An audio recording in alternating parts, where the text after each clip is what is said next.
코로나19의 팬데믹으로 전 세계가 생명의 위협 속에서 일상생활도 힘겨운 요즘입니다. 조선왕조실록에도 전염병에 대한 기록이 무려 1455건이 넘는데요. 현대의학으로도 전염병을 막아내기란 쉬운 일이 아닌데 의학기술이 부족했던 조선시대의 역병은 더 큰 공포의 대상이었습니다. 오늘은 조선에 창궐했던 역병에 대한 호기심입니다. 인류의 역사는 전염병과의 전쟁사였습니다. 흑사병에서 스페인 독감, 천연두, 홍역, 콜레라까지 세계를 휩쓴 전염병은 꾸준하게 이어졌는데요. 조선시대 역시 그러하였습니다. 조선왕조실록의 역병 조문에 의하면 1392년부터 1864년까지 모두 1400여 건의 역병이 적혀 있는데요. 조선 왕조 내내 전국에 수많은 역병들이 있었다는 것이죠. 조선 후기 역병이 유행한 빈도는 자주 일어났는데 17세기 중반부터 19세기 중반 역병의 유행은 조선 인구를 감소시키는 가장 큰 요인이었습니다. 그렇다면 조선시대 역병은 무엇이 있었을까요? 콜레라, 두창, 성홍열, 장티푸스, 이질, 홍역 등이 역병으로 유행했고 가장 피해가 큰 것은 콜레라와 천연두를 꼽습니다. 조선시대에는 콜레라를 호열자라고 불렀습니다. 콜레라에 걸렸을 때 그 고통이 호랑이가 살점을 물어뜯고 핥히는 듯 아팠기 때문인데요. 19세기 후반에 유행한 콜레라는 무시무시한 재앙이었습니다. 치사율은 60%에 달했고 일단 발병되면 열흘 안에 수천 명 이상 죽는 것은 기본이었습니다. 또 전염 속도도 엄청 빨랐는데요. 실제로 부산에서 콜레라의 소식을 듣고 급하게 파발을 띄워 조정에 알리려고 했는데 말을 타고 한양에 도착해보니 이미 도성 안팎으로 콜레라가 퍼져 있었다고 합니다. 인도의 벵골 지방에 있었던 풍토병이었던 콜레라는 1826년 다시 시작되어 전 세계를 공포로 몰아넣었습니다. 조선 역시 세계적인 전염병 피해에서 자유롭지 못했는데요. 당시 한양 인구의 3% 이상이 콜레라로 사망하고 전국적으로 20만 명 이상이 목숨을 잃었습니다. 콜레라균은 오염된 식수나 음식물, 오염된 손, 콜레라 환자의 배설물이나 구토물 등으로 쉽게 감염이 되는 질병이었는데요. 다시 말해 위생 수준이 열악하면 속수무책으로 당할 수밖에 없는 질병이었던 거죠. 그 당시 조선시대의 위생 수준은 매우 열악했습니다. 때문에 1886년 7월 초 콜레라가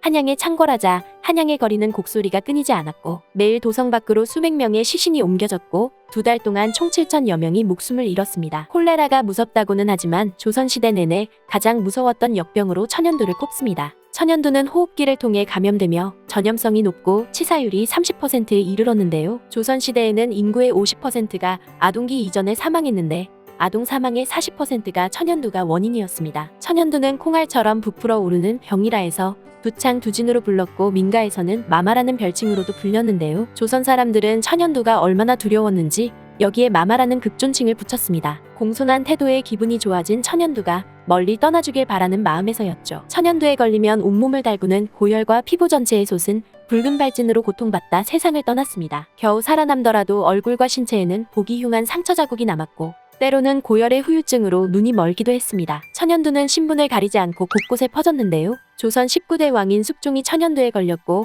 숙종의 첫 부인인 임경왕후 김씨도 이 질병을 앓다가 세상을 떠났습니다. 세종도 자식들을 천연두로 떠나보냈고 정약용의 자식 9명 중 6명도 천연두로 목숨을 잃었습니다. 조선왕조실록 1821년 기록만 보더라도 의학에 효과가 없고 구할 방도가 없다. 전염하는 것이 거센 불길과 같아서 치료할 방법이 없다. 옛 처방이 전혀 없으니 의원조차 어떤 증세인지 모른다. 기록을 보면 얼마나 조선시대 때에 역병에 무력했는지 알 수 있었는데요. 어떤 재난에서든 가장 고통을 받는 것은 힘없고 가난한 백성들이었습니다. 이런 이유로 전염병을 피해 도성으로 몰려든 백성들을 위한 대비책이 동서활인서였습니다. 서울에서는 역병이 돌면 한 성부가 역병 환자나 죽은 주검을 적발해 성 밖으로 격리시키는 조치를 취했고 해민서나 동서활인서에서 역병으로 굶주린 이들을 보살폈습니다. 광희문, 소희문 밖 두 곳에 세워진 동서활인서가 역병 관리를 맡은 조선 정부의 주요 기관이었는데요. 하지만 조선 후기에 이르러서 동서활인서는 병자에 대한 치료보다는 굶주린 백성에게 죽을 제공하여서 죽지 않게 하는데